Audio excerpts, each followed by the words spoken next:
Canada is a country built on booms.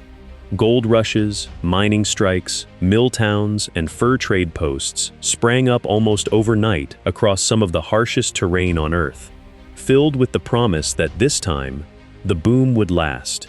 Most of the time, it didn't. Some of these towns were emptied out in a matter of days when a mine closed.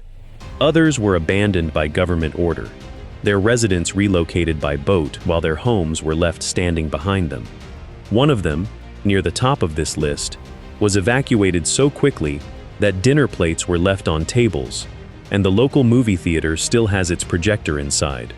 In this video, we are counting down 13 abandoned places in Canada with incredible stories, and I promise you, number 1 is going to be one of the strangest ghost towns you have ever heard of. So hit subscribe and let's begin. Number 13, Bradian, British Columbia.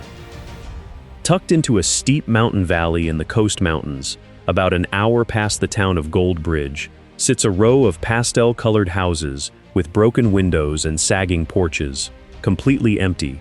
This is Bradian, once a company town built to house workers at the nearby Bralorne gold mine. Founded in the 1930s, Bradian grew to house around 350 residents at its peak, complete with a school, a recreation hall, and rows of nearly identical miners' cottages painted in cheerful blues, yellows, and pinks to keep morale high through the long mountain winters. The mine operated on and off for decades, but by 1971, falling gold prices and rising costs made it unprofitable to continue, and the company shut the operation down. Workers packed up and left within weeks, and Bradian was abandoned almost overnight. Today, the houses still stand in neat rows along the gravel road, their paint faded but still visible beneath decades of mountain weather, a ghost town so intact that it has been used as a film set more than once. If you walk through in late afternoon, the wind moving through empty door frames is the only sound left in a town built for hundreds.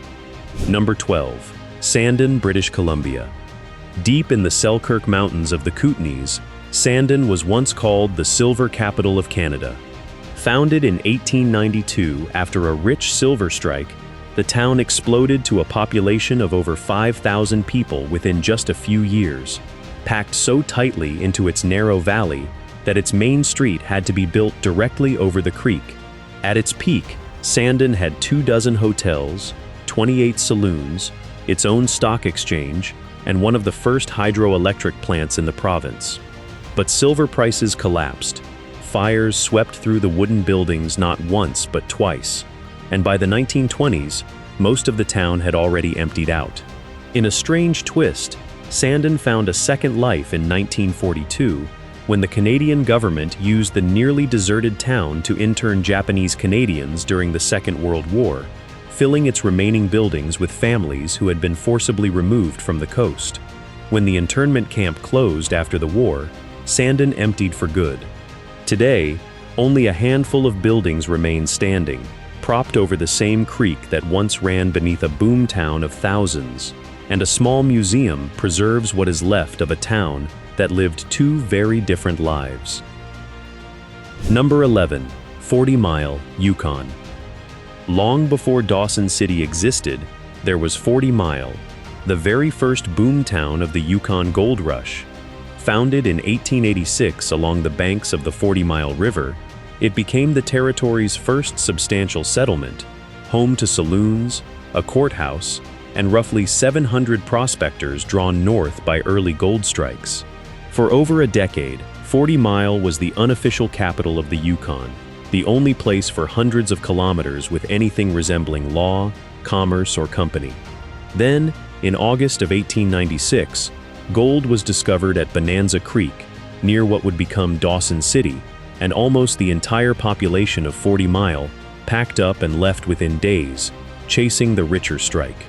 The town that had taken a decade to build was abandoned in less than a month. A handful of log cabins and the old Anglican mission still stand along the riverbank today, accessible only by boat or a rough trail, slowly sinking back into the permafrost that first tested the prospectors who built it. Number 10, Val-Jalbert, Quebec. On the shore of Lake Saint-Jean, a pulp mill town once hummed with the sound of machinery running around the clock. Val-Jalbert was built in 1901 by industrialist Damas Jalbert, who harnessed the 72-meter Ouiachuan Falls to power one of the most modern pulp mills in the country.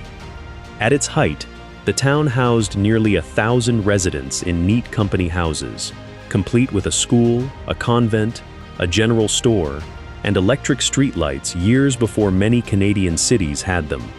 But the pulp market collapsed in the 1920s, and by 1927, the company shut the mill down for good, giving residents just weeks to leave the homes they had lived in for a generation. For decades, Val-Jalbert sat frozen and empty, its houses untouched by demolition, simply because no one bothered to tear them down. Eventually, the Quebec government turned the site into a historic park, and today, visitors walk the same streets past a general store, a convent, and rows of company houses preserved almost exactly as they were left, the waterfall that once powered the town still thundering in the background. Number 9. Herschel Island, Yukon. Far above the Arctic Circle, in the Beaufort Sea, sits a windswept island that was once the most important settlement in the Western Arctic. In the late 1800s, American whalers established Herschel Island as a base for hunting bowhead whales, and by 1894, as many as 15 ships and up to 2,000 people, including whalers, Inuvialuit families, and traders, wintered on the island during the harsh Arctic months. Wooden buildings sprang up along the shore, and for a brief period, Herschel Island was the largest community in the entire Yukon. But by the early 1900s, the whale population had been hunted to near collapse, and the market for whale products dried up as petroleum replaced whale oil. The whaling fleets left, and Herschel Island's population collapsed with them. Today, a handful of original whaling-era buildings still stand on the gravel spit, protected as a territorial park, one of the only places where visitors can see intact structures from the whaling era anywhere in the Canadian Arctic, silent now except for the wind and the calls of migrating birds. Number 8. Fort Selkirk, Yukon. At the meeting point of the Yukon and Pelly Rivers stood one of the most important trading posts in the north. Fort Selkirk was established in 1848 by the Hudson's Bay Company, quickly becoming a hub for fur trading between the company and the local northern Tutchone people. The settlement grew over the following decades into a small village with a church, a school, and a Royal Canadian Mounted Police post, serving riverboat traffic heading toward the goldfields during the Klondike Gold Rush. But when the Klondike Highway was built in the 1950s, connecting Whitehorse and Dawson City by road instead of river, the boat traffic that had sustained Fort Selkirk for a century simply stopped coming. Within a few years, the village was almost entirely abandoned. Today, over 30 original buildings still stand along the riverbank, maintained through a partnership between the Yukon government and the Selkirk First Nation, reachable only by boat or small plane, a village preserved in place exactly where the river left it behind. I hope you're enjoying this journey through Canada's ghost towns so far. If you are, it would mean a lot to us if you hit that like button before we continue. Now, back to the countdown. Number 7. Aniaks, British Columbia. On the remote coast of northern British Columbia, accessible only by boat, the rusted remains of a massive copper smelter still stand in the rainforest. Aniaks was built in 1914 by the Granby Consolidated Mining Company, and within a few years, it had grown into a town of nearly 3,000 people, complete with a hospital, a theater, and one of the largest copper smelters in the British Empire. The smelter's smokestacks were so large they could be seen from ships out at sea, and Aniaks produced tens of thousands of tons of copper annually at its peak. But when copper prices collapsed during the Great Depression, the company shut the operation down in 1935, and almost the entire town was evacuated within months. Many of the wooden buildings were later destroyed by fire, but the concrete foundations of the smelter still stand, swallowed now by dense rainforest, moss creeping up walls that once processed some of the most valuable copper ore in the country. Boats occasionally pass close enough to see the ruins from the water, one of the most complete industrial ghost towns left standing on the entire Pacific coast. Number 6. Cassiar, British Columbia. For decades, Cassiar was one of the most productive asbestos mining towns on the continent, home to nearly 2,000 people in the far northern reaches of British Columbia. Built by Cassiar Asbestos Corporation in the 1950s, the town had everything a modern community needed: a hospital, a curling rink, a movie theater, and a school that educated hundreds of children whose parents worked the open-pit mine above the town. For years, it was considered one of the best places to raise a family in the north. But in 1992, as asbestos demand collapsed under growing health concerns and cheaper foreign competition, the company announced the mine's closure with almost no warning. Residents were given weeks to leave, and entire houses were sold off in a single auction, some for as little as $1, purchased by buyers who physically hauled the homes away on flatbed trucks. Within a year, nearly the entire town had been dismantled or abandoned. Today, only scattered foundations, a scarred hillside, and a handful of remaining structures mark where an entire community once stood, a town that vanished almost as quickly as it had appeared. Number 5. Grand Bruit, Newfoundland. On the rugged southwest coast of Newfoundland, reachable only by boat, sat a small fishing outport built around a waterfall that ran directly through the middle of the village. Grand Bruit was settled in the 1800s by fishing families drawn to its sheltered harbor, and for generations, its economy revolved entirely around the cod fishery, its brightly painted houses clinging to the rock above the water. But after the collapse of the northern cod stocks in the early 1990s and the resulting fishing moratorium, the population began to shrink year after year, as younger generations left for jobs elsewhere. By 2010, only a little over 20 residents remained, and in a formal community vote, they chose to accept a government resettlement package, packing up their belongings and leaving the outport for good. The houses were left standing, empty, along a shoreline that can only be reached by boat, the waterfall still running through a community with no one left to hear it. Number 4. Great Harbor Deep, Newfoundland.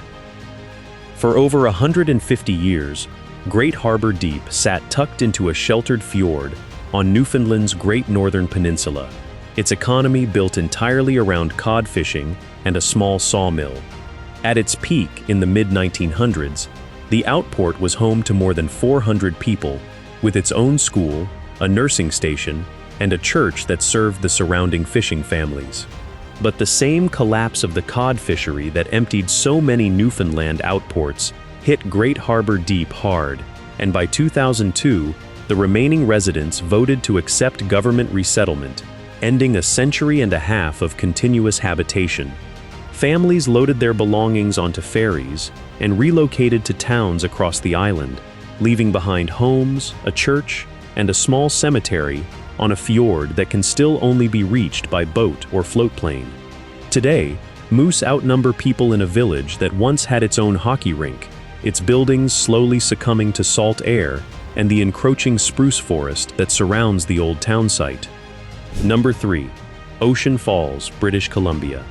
Built around one of the wettest places in North America, Ocean Falls once received so much rain, an average of over 4 meters a year, that its massive hydroelectric dam could power an entire pulp and paper mill around the clock. Founded in 1909, the town grew to house over 5,000 people by the 1950s, complete with the largest hotel on the coast north of Vancouver, its own swimming pool, and enough hydroelectric power that streetlights burned continuously through the near-constant rain.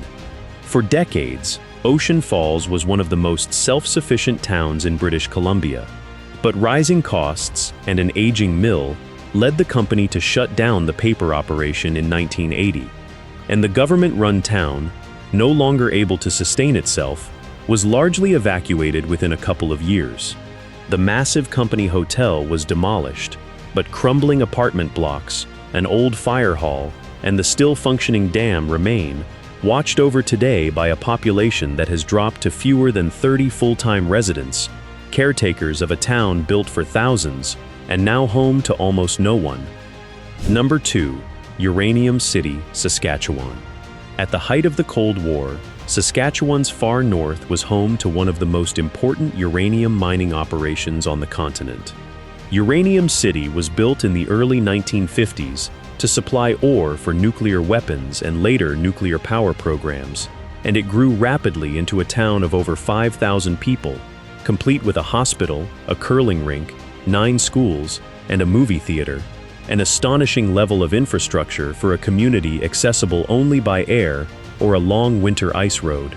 For nearly 3 decades, Uranium City thrived as one of the wealthiest small towns in the province. Then, in 1982, El Dorado Nuclear announced it was closing the mine with almost no warning, citing falling uranium prices. Within a matter of months, the population collapsed from over 5,000 to under 100, as families abandoned houses, furniture, and entire businesses rather than pay to ship them out. Today, Uranium City is home to fewer than 70 people. Its empty apartment blocks and boarded storefronts scattered across a town site built for a population it will likely never see again. And now, number 1, the ghost town with the most incredible story of them all, Kitsault, British Columbia. Built in 1979 to house workers for a molybdenum mine, a metal used to strengthen steel, Kitsault was designed as a fully modern town from the very beginning, not a rough mining camp, but a planned community with a hospital, a school, a bowling alley, a movie theater, a shopping mall, and homes for a population of over 1,200 people. The mining company spent well over $50 million building it, determined to create a town that workers would want to raise families in, not just pass through. For a while, it worked. Kitsault had a thriving little community, complete with swim lessons at the recreation center and first-run movies at the theater. Then, in 1982, molybdenum prices collapsed almost overnight due to a global oversupply, and the mine became instantly unprofitable. The company announced the closure, and residents were told to leave within just a few days. Families packed only what they could carry, and Kitsault was evacuated so quickly that some homes were left with dishes still in the cupboards and furniture still in place. The town was never demolished. It was simply locked and left, sitting empty in a remote fjord in northern British Columbia for over 2 decades, until a businessman purchased the entire town site in 2005, buildings, streetlights, and all, for roughly $7 million, hoping to one day reopen it. Today, Kitsault remains almost perfectly preserved, a caretaker keeping the buildings maintained, streetlights still working, hallways still carpeted, an entire modern town standing empty and silent, waiting for a boom that never came back. From a silver capital swallowed by fire to a town evacuated so fast the dishes were left behind, these 13 places are a reminder that even in a country as vast and resource-rich as Canada, nothing built on a single industry is ever truly permanent. I hope you have enjoyed this video, so make sure to share it with your friends, and I'll see you in the next one.